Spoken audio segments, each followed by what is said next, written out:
Innal hamdalillah nahmaduhu wa nasta'inuhu wa nastaghfiruh wa na'udzu billahi min shururi anfusina wa min sayyiati a'malina. May yahdihillahu fala mudilla lahu wa may yudlil fala hadiya lahu. Wa ashhadu an la ilaha illallah wahdahu la syarika lahu wa ashhadu anna sayyidana Muhammadan abduhu wa rasuluh la nabiyya ba'dah. Allahumma salli wa sallim wa barik wa karrim wa majid wa azim ala sayyidina wa habibina wa syafi'ina wa durrati a'yunina wa maulana Muhammadin wa ala alihi wa sahbihi ajma'in. Wa la hawla wa la quwwata illa billahil aliyyil azim. Amma ba'd. Faya ma'asyiral muslimin rahimakumullah, usikum wa nafsiya bi wasiyatillah alaina wa ala al-umam salifah ala wa hiya taqwa.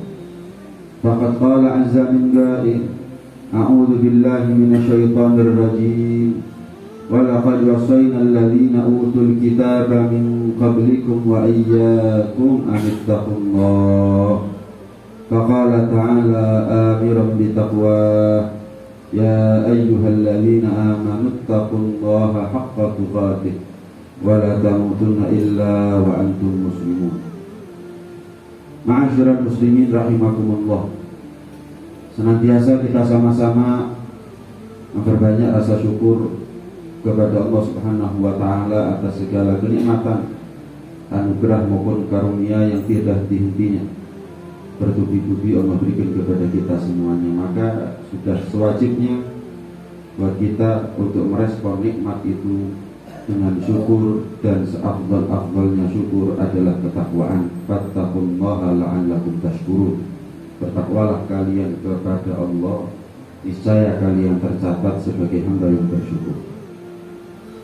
Ma'asyiral muslimin rahimakumullah, tarawih itu hukumnya sunnah. Witir itu juga hukumnya sunnah. Membaca Al-Quran, i'tikaf ada di masjid, sedekah ada di bulan Ramadan juga hukumnya sunnah. Tapi menyambung silaturahmi itu hukumnya adalah wajib. Enggak tarawih enggak dosa, enggak sholat witir enggak dosa, enggak baca Quran, enggak i'tikaf ada di masjid, enggak sedekah di bulan Ramadan, bahkan enggak dapat Lailatul Qadar, juga tidak ada resiko apa-apa. Tapi yang fatal resikonya adalah ketika kita berani memutus tali silaturahmi satu sama lain. Jangan sampai kita termasuk di antara mereka yang terkecoh dan tertipu dengan amal ibadahnya sendiri. Seringkali kita ini terprovokasi ketika ingin menjadi orang baik dengan ibadah sunnah, tapi sengaja kita dilupakan oleh syaitan untuk melaksanakan apa yang wajib atau meninggalkan apa yang haram. Melaksanakan ibadah yang sunnah tapi meninggalkan apa yang wajib, maka akan menjadi sia-sia itu semua. Ibarat pakai baju tapi nggak pakai celana, nilai bajunya, fungsi atau esensi dari baju yang dia kenakan nggak akan ada artinya ketika dia tidak pakai celana. Begitu juga ketika kita mengerjakan ibadah sunnah tapi kita meninggalkan apa yang wajib. Rasulullah SAW dengan jelas dan tegas beliau mengatakan, la yadkhulul jannata ghafil, nggak akan masuk surga orang yang memutus tali silaturahmi. Jadi kalau ada di antara kita wal'iyadzubillah yang mengatakan nggak dulur-duluran, sama seperti orang itu mengatakan nggak surga-surgaan. Kalau ada di antara kita wal'iyadzubillah yang saking mangkelnya dia bilang nggak pakai, sebetulnya dengan kalimat tersebut dia sudah memecat dirinya sendiri dari surganya. Rasulullah SAW pun juga pernah di tengah-tengah khutbahnya beliau rela memberhentikan khutbahnya sesaat hanya untuk mengatakan dan berpesan kepada yang hadir, la yujalisuna ghafir rahim, jangan duduk bersama kami siapa di antara kalian yang masih memutus tali silaturahmi. Rela Rasulullah memberhentikan khutbahnya dan mengalihkan topik khutbahnya hanya untuk secara halus mengusir orang yang duduk bersama beliau tapi masih memutus tali silaturahmi. Diceritakan sehingga tidak ada yang beranjak dari tempat itu kecuali hanya seorang anak muda. Dia pulang meninggal majelisnya Rasulullah SAW.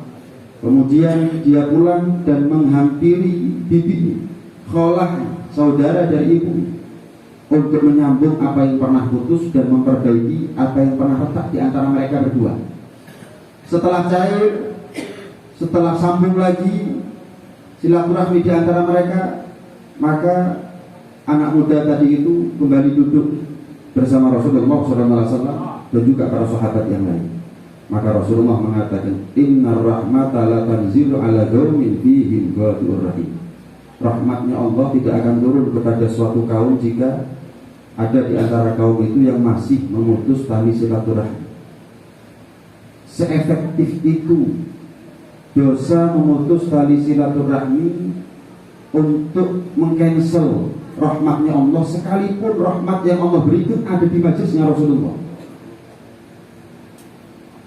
Sefatal dan sedahsyat itu pengaruh efek dari dosa memutus tali silaturahmi. Adakah rahmat Allah yang lebih besar daripada rahmat yang Allah bagi ada di masa hidupnya Rasulullah? Tidak ada.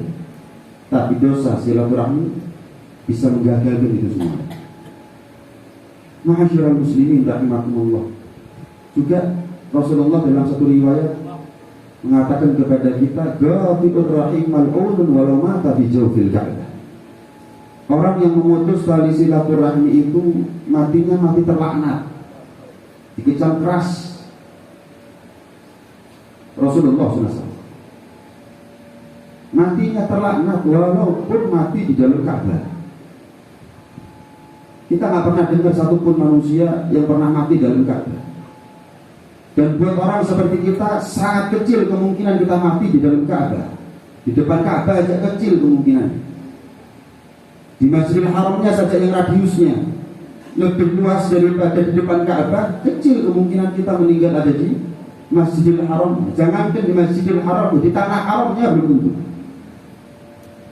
Jangankan di tanah haram, di kota suci Mekahnya saja yang lebih luas belum tentu. Jangankan begitu, kita meninggal di masjid yang jaraknya puluhan meter di rumahnya kita belum tentu. Atau meninggal di rumah dalam keadaan digelar sejadahnya, diputar tasbihnya, atau dibaca Qurannya belum tentu. Buat orang seperti kita ini terus terang, nggak meninggal depan TV sudah alhamdulillah. Nggak meninggal dengan benda terakhir yang dia pegang adalah HP-nya sudah alhamdulillah. Itu ada keberuntungan yang besar buat orang seperti kita. Nggak meninggal di depan TV, benda yang terakhir dia pegang adalah HP-nya. Maka kecilnya kemungkinan kita meninggal di tempat yang mulia jangan semakin diperkecil dengan dosa memutus tali silaturahmi. Meninggal di tempat semulia apapun itu, kalau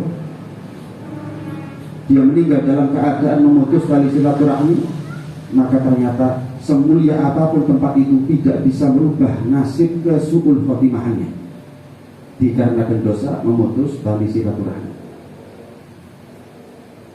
Gak cukup dalam Islam kita hanya baik kepada Allah saja, tapi juga harus baik kepada manusia. Sebagaimana kita harus baik kepada manusia, juga harus baik kepada Allah.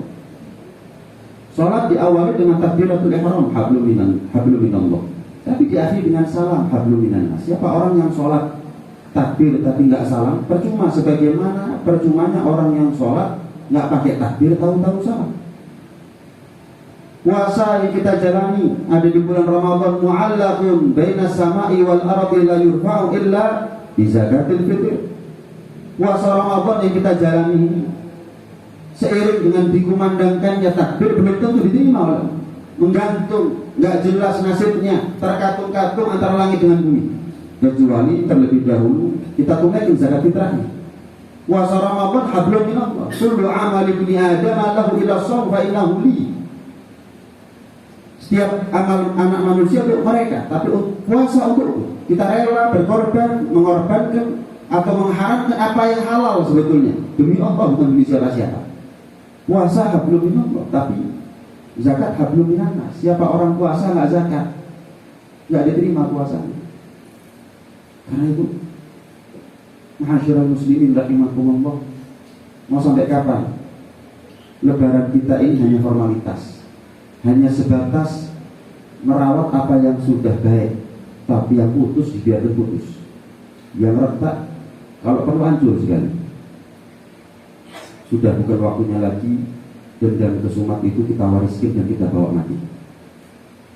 Mumpung kita masih hidup, maka kesalahpahaman itu bisa kita bereskan mulai sekarang. Jangan karena saking mangkalnya kita sama seseorang, kita menuntut dia nanti ada di akhirat. Karena surganya kita sendiri belum tentu. Bagaimana mungkin kita memastikan nerakanya orang? Maka solusinya adalah maafkan, walaupun dia tidak pernah minta maaf, dengan harapan orang yang pernah kita salah sama mereka atau sengaja, tanpa sengaja kita balik sama mereka juga mau maafkan kita, walaupun kita belum sempat untuk minta maaf sama mereka. Kalau ada yang enak, jangan cari susah. Surganya kita belum tentu, tapi kita sudah mau memastikan nerakanya orang. Rasulullah sudah pasti masuk surga, tapi tetap yang diharapkan daripada Wahsy yang membunuh Sayyidina Hamzah dan keselamatannya tetap didakwahi oleh Rasulullah.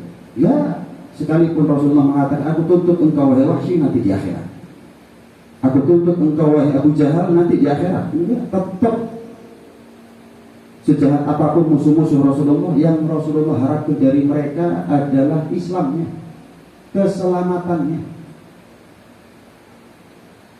Maka ma'asyiral muslimin rahimakumullah, sekali lagi pastikan betul bahwa apapun ibadah yang kita kerjakan sudah terlaksana yang sunnah setelah terlaksana apa yang wajib.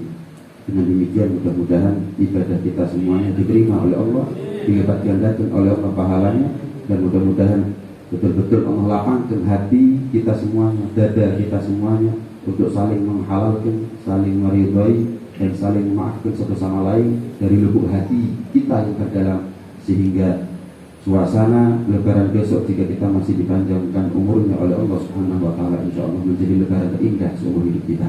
Amin Allahumma amin, amin ya rabbal alamin. Inna ahsanal kalam wa ablaghan nizam kalamullah malikil alam. Wallahu subhanahu wa ta'ala yaqul wa biqawlihi yahtadi muhtadun. Wa idza quri'a al-Qur'an fastami'u lahu wa ansitu la'allakum turhamun. A'udzu billahi minasyaitonir rajim. Bismillahirrahmanirrahim.